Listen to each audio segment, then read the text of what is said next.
Tonight, the Borderland Project takes a closer look at efforts to secure the border with Mexico. President Donald Trump kicked off his campaign by promising a wall from sea to shining sea. And now we are taking you to some of the most remote parts of the border, starting in Hachita, New Mexico. And our Chris Gutierrez found Border Patrol agents who have devoted their entire lives to your security.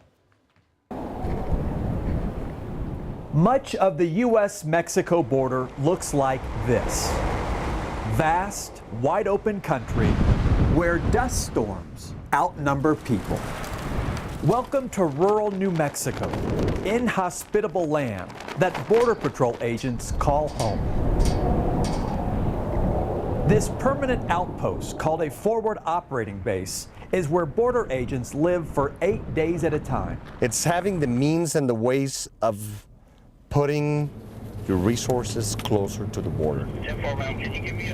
Agent Ramiro Cordero says it allows agents to be more effective and efficient. Without it, They're going to spend their entire shift just driving down to the border and back. New Mexico's entire southern border is protected by agents working out of the El Paso sector, which is headquartered more than 130 miles away. Agents like Richard Arevalo. This is called sign cutting. He's keeping a close eye on the dirt. It's the most basic way we have of finding illegal aliens. He's been doing it for nearly 9 years. It looks like the outline of a footprint. We're not just looking for the footprints, we're also looking for tiny little disturbances, just like that one. He's on the front line of finding undocumented immigrants. Let's say like 3 or 4 months ago when we were really busy. Right now, it's really slow. The number of apprehensions is down. 80%. 80% decrease. 80% decrease. If you compare. Since Election Day? Yes. Yes. So what message does that send to you? It's effective when we have the support. It really pays off. Agents must stay vigilant. It's an unrelenting job. We're looking at miles and miles and miles of nothing. In unforgiving terrain.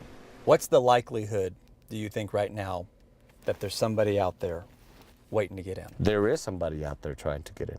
Where? That's the key. Where?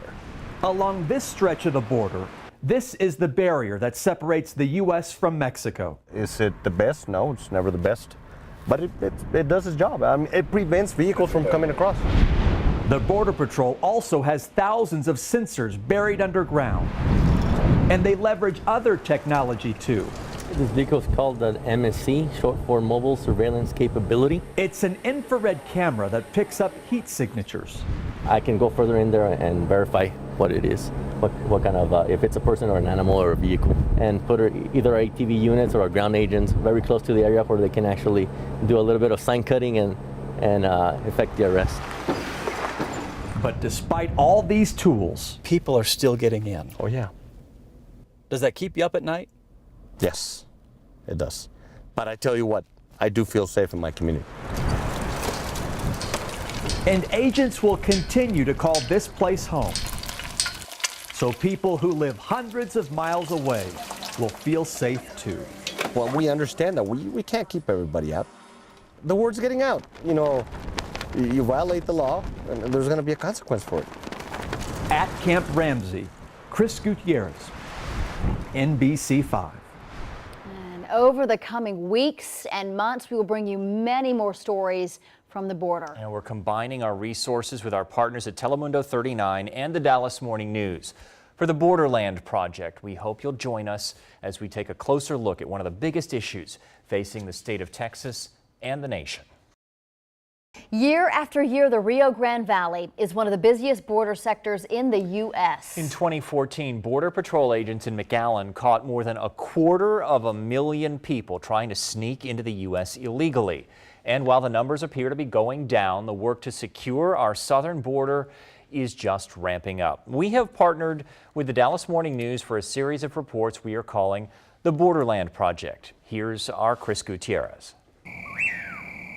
On a sprawling ranch roughly 80 miles north of the Mexican border, We have a bigger ranch in Hebronville. Mike Vickers patrols his pastures in Brooks County on a four-wheeler. My closest neighbor is actually 7.5 miles from here. He's lived here since the mid-70s. This is God's country. And he wouldn't have it any other way. It's a beautiful area, great people. But living this close to the border has its challenges. For Vickers, it started out simple. We'd probably see a couple of people a week that'd come up to the front door.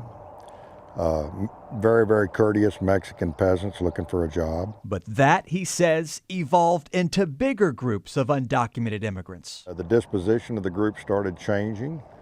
They became more demanding and aggressive and threatening. And by 2006, he'd had enough. They tear this fence down.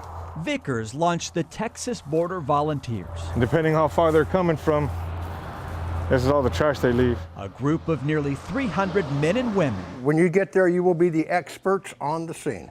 Who meet monthly to conduct undercover border ops. Moon comes up at 16:56. Just over a dozen members showed up when we were there. It's going to be a cool night out there, so take plenty of clothes. Each member has a code name. They must have a concealed carry permit, and if they see anything suspicious, they call the Border Patrol. Good luck, be careful, be safe. Some people think that we're doing a good thing. Some people think that we're just out here trying to be vigilantes. 45-year-old Michael Torres lives in Corpus Christi. We've seen drugs, guns. It's all here. You ever get scared? No, sir. Why not? You don't have time to be. If you're scared, you shouldn't be doing it. In the group's 11-year existence, they say only one member has ever drawn his handgun and no shots were fired.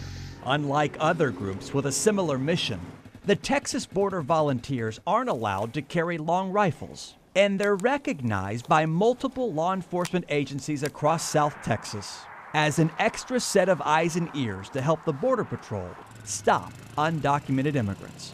It's like a cancer. We can't support it. We got to cut it out, or at least slow it down.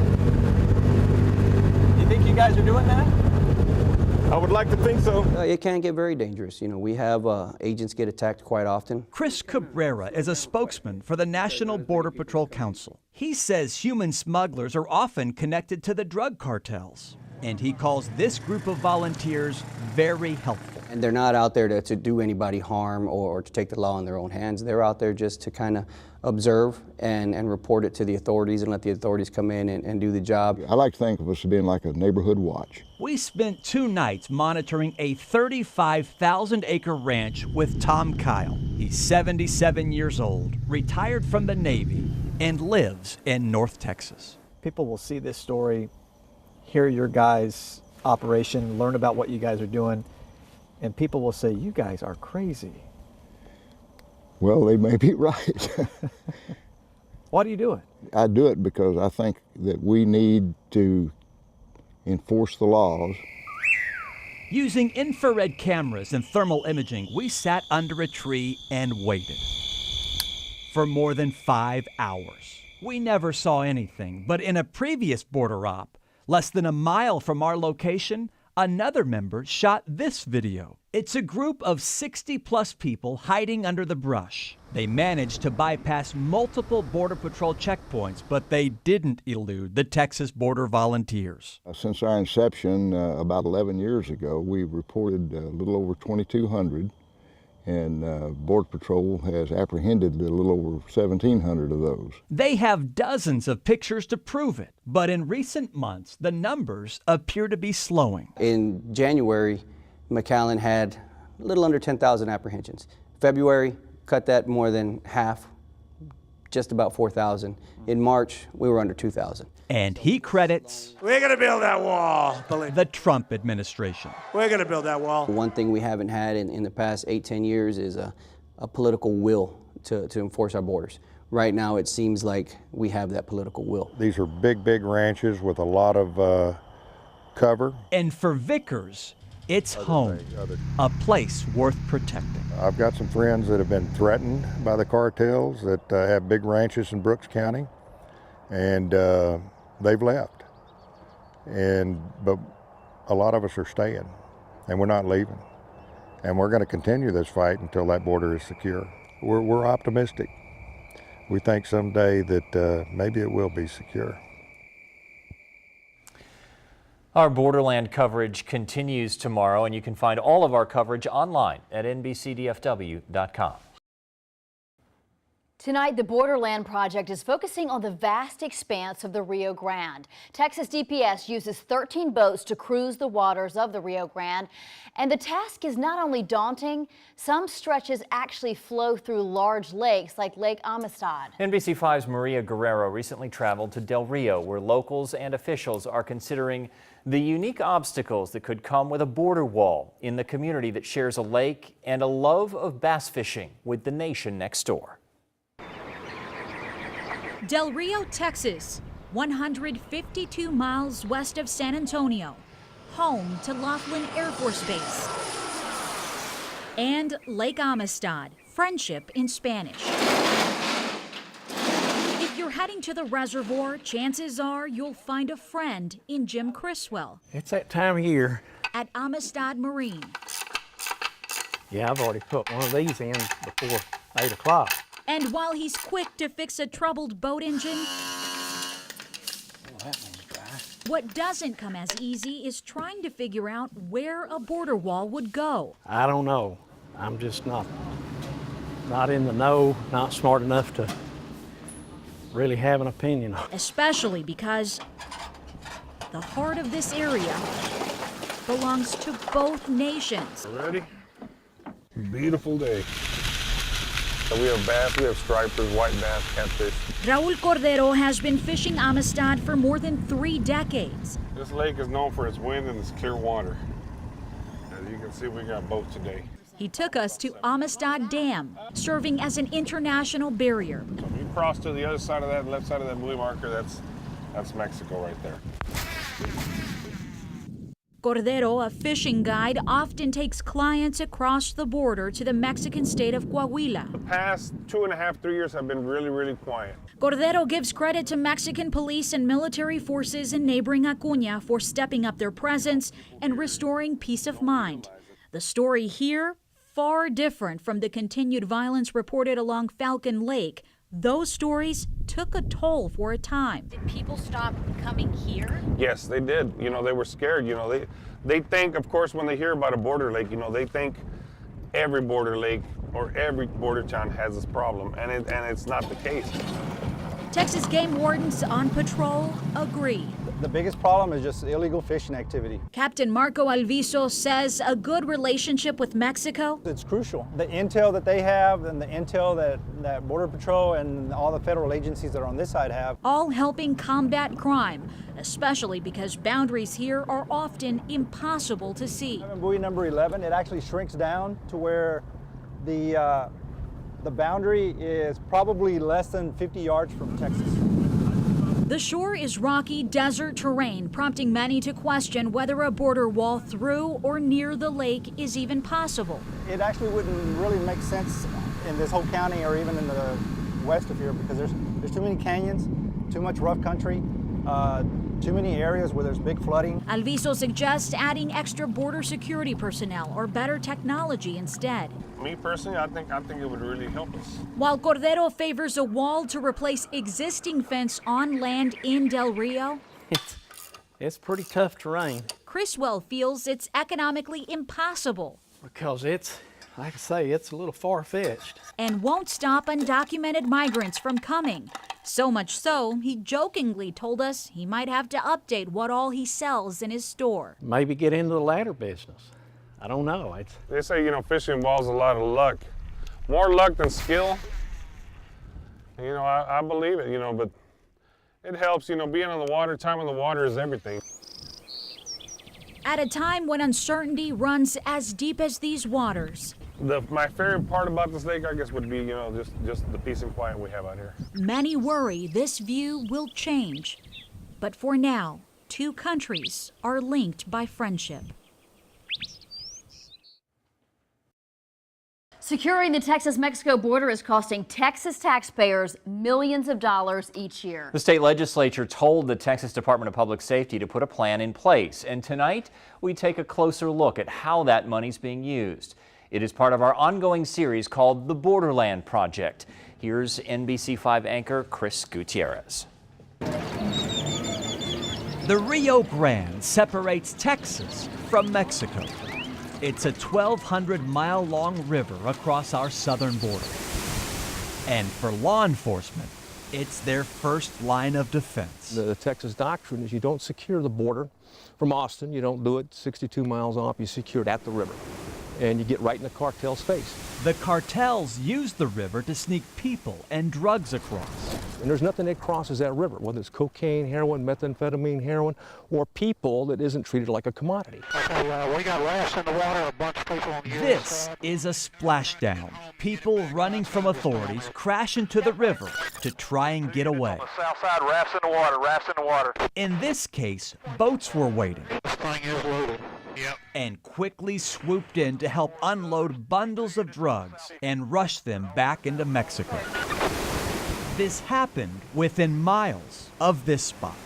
We toured the river with State Senator Donna Campbell. We fund the missions that they bring to us. How many of ground sensors do you have? She chairs the Committee on Border Security. How deep are they buried? And wanted to see firsthand how Texas tax dollars are being used. Is there something we can do more? I'm leaving that up to the teams that have the experts. But what I can say is that we can't back away. And I think the legislature knows that. Since 2005, Texas has spent nearly $1.7 billion on border security. Roughly $400 million will be spent this year alone. I often say that it's unfortunate that the state government has to come in and secure the border where the federal government won't do. I know that's not very popular among certain circles, but it is true. Chris Cabrera is spokesman for the National Border Patrol Council. Without our state's help along the border, he says it would probably be a lot more lawless than it is right now. But Texas, we can't afford to step back, let the border be porous. Our tax dollars are also used in the air. State troopers and helicopters work closely with agents on the ground. Looks like 3 in the back. We watched as they helped the Border Patrol identify a suspicious truck. They can hear us and they'll just go back and go wait.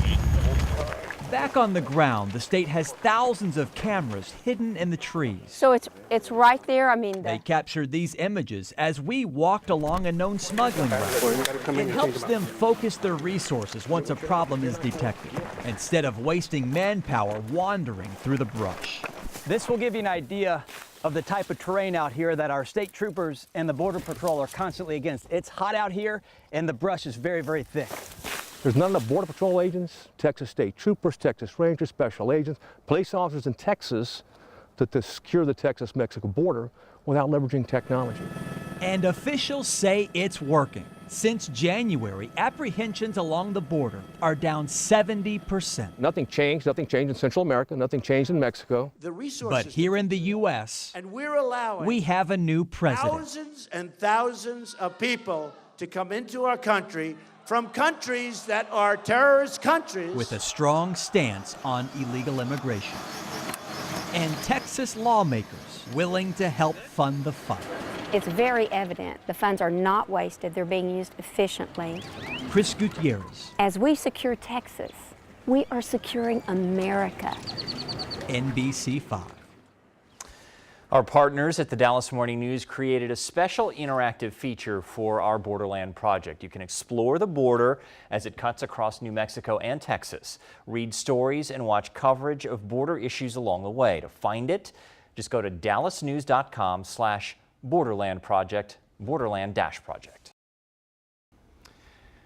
Deep in the Texas borderland, isolated communities depend on each other, no matter what side of the border they're on. This evening, we're bringing you another story in the Borderland Project. We're partnering with the Dallas Morning News and Telemundo 39 to explore the efforts to secure the southern border. Angela Kucheriga traveled to Presidio, a small town several hours from the nearest big city. The tiny border town Presidio is tucked in the Big Bend region of West Texas. Out here, there are more cattle than people. Life is a blend of American and Mexican culture. The middle school has a mariachi band. These students are beginners. Two. John Ferguson is the mariachi band director and the mayor of Presidio. Meeting will come to order. If we don't kind of take care of each other, you know, we're in a world of hurt because you know, we're so far away from anybody else. The nearest cities are Odessa, nearly 460 miles round trip, or El Paso, 500 miles away round trip. The closest neighbors are just across the border in Mexico. Agreement with Ojinaga to help each other out with fire and like extreme emergency services where both our EMS can go over there if needed and vice versa. About 5,000 people live in the Texas town, and many go back and forth daily to Ojinaga, which is about 5 times the size of Presidio. Who has family on both sides? Putting up a border wall is not popular in these parts. For us to build up a big wall and wall off ourselves, specifically from Ojinaga, is just like, wow, that's just, it's really embarrassing just to think about it. It doesn't make any sense to put a wall. Like, it's not gonna stop people, really. They're just gonna find another way to get over it. As it is, few people are crossing the border illegally in this remote area. Natural barriers like that mountain range and other rugged terrain keep this part of West Texas from becoming a busy smuggling corridor. If someone does make it across the border, well, they clearly stand out in this isolated area and could be spotted by Border Patrol, which only caught about 600 people in the Big Bend area the entire last year. You know, yearly average, so. Agents patrol Terry Bishop's land along the Rio Grande, which defines the Texas-Mexico border. Whenever you'd have a major flow, many times land that was originally in Mexico would end up over here or vice versa. And so the government needed, we all needed a permanent boundary between the nations. And so this way the boundary does no longer change it. The solution was a levee. Bishop is in favor of a strong border, but does not want a wall. He's worried landowners will lose their property along the river and access to the water.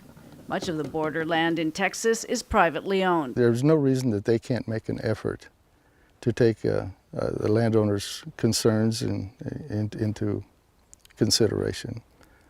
You know, have a little respect for, you know, their heritage and their traditions. Spring in Presidio means baseball practice and sudden storms. But if the town loses power, Somebody, you know, flips a switch, so to speak, and we can get Mexican power and vice versa. it's just what neighbors do along this remote stretch of border.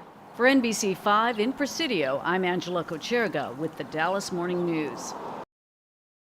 Funding for the border wall was initially part of the budget battle between Congress and the White House until President Trump backed off his demands earlier this week. But funding is still one of the biggest obstacles to building the wall. Tonight, Dallas Morning News reporter Angela Kocherga takes us to El Paso, where the mix of cities and wide open spaces make the wall a complicated construction project. Spring is a busy season on the Ivy farm. Irrigation canals are full, and soon these thirsty pecan trees will get a drink of water from the nearby Rio Grande. Yes, Mexico's literally on the other side of this fence right here, and so a good majority of our farm, or a good portion of it, butts right up to the levee and or the border fence. Much of the borderland in Texas is privately owned. Ivy is a fourth-generation farmer. We flood irrigate, so every time we irrigate, we can tell if people pass through because they leave a bunch of big footprints. And that's decreased dramatically with the fence being here. He credits the fence built during the George W. Bush administration for reducing cross-border foot traffic on his property. As President Trump moves ahead with his plan to build a big wall, we traveled along the border fence line in West Texas from farmland where the barrier cuts through the bustling border cities El Paso and Juarez. El Paso and Juarez are the largest metropolitan area located right on the border. People driving along I-10 here in Texas can see right across into Mexico. And in much of the urban area, a border fence already exists. People first assume that this city and this community is violent, it's unstable, it's unsafe. Far from it, points out El Paso City Council Representative Peter Schwarzbein. El Paso is one of the safest cities its size, and illegal immigration from Mexico is at an all-time low. The city council in El Paso recently passed a resolution opposing the wall. Instead, leaders here want more funding for bridges. True border security is tied to economic security. You know, to make the border secure here, we should be talking about investments in our ports of entry and in our infrastructure that helps to facilitate the safe and efficient crossings of goods and people.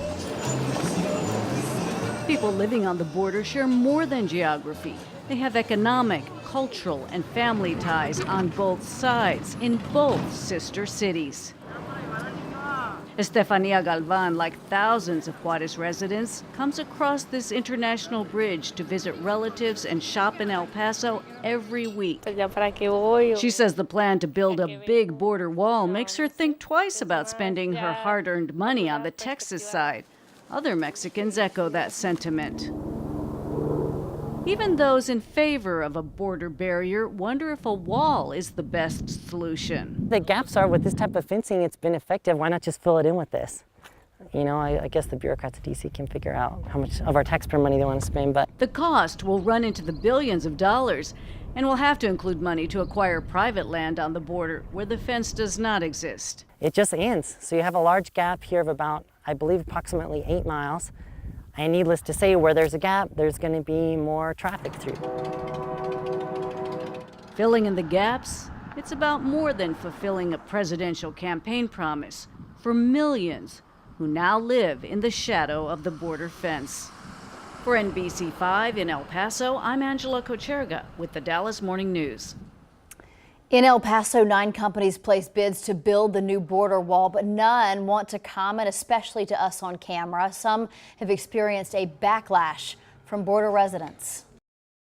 Well, this week, NBC5 teaming up with our sister station, Telemundo 39, and our partners at the Dallas Morning News for a special series on the border. The series is called the Borderland Project. It focuses on issues along the Texas-Mexico border. Here's NBC5's Chris Gutierrez. One of the things that Border Patrol agents in this region do is track footprints. And I know it sounds crazy when you look at this vast, wide open terrain, but it is important, an important part of their job. They call it sign cutting, and I'll give you an example of what it looks like. So as I walk across the ground right here, you can see that I leave a footprint behind. Well, border agents will come and they will see this and they'll track the footprints. But here's the problem. The undocumented immigrants are always trying to stay one step ahead, and their creative way of going undetected is they've done things like this. So one of the guys they caught was wearing these sandals, which seems okay initially, but when you look at the back side of it, it represents a hoof print from a cow. So if I show you what this looks like on the ground, as this guy walked across the terrain, that's what it leaves behind. It doesn't look like a shoe, it looks like a hoof print. Other people were caught wearing fur on the bottoms of their shoes. Someone was caught wearing a sponge right here on the bottoms of their shoes, or even carpet. Things that don't leave behind the marks of foot traffic. Agents say it's an ongoing issue that they're facing, tracking undocumented immigrants. Listen here. What's the likelihood, do you think right now, that there's somebody out there waiting to get in? There is somebody out there trying to get in. Where? That's the key.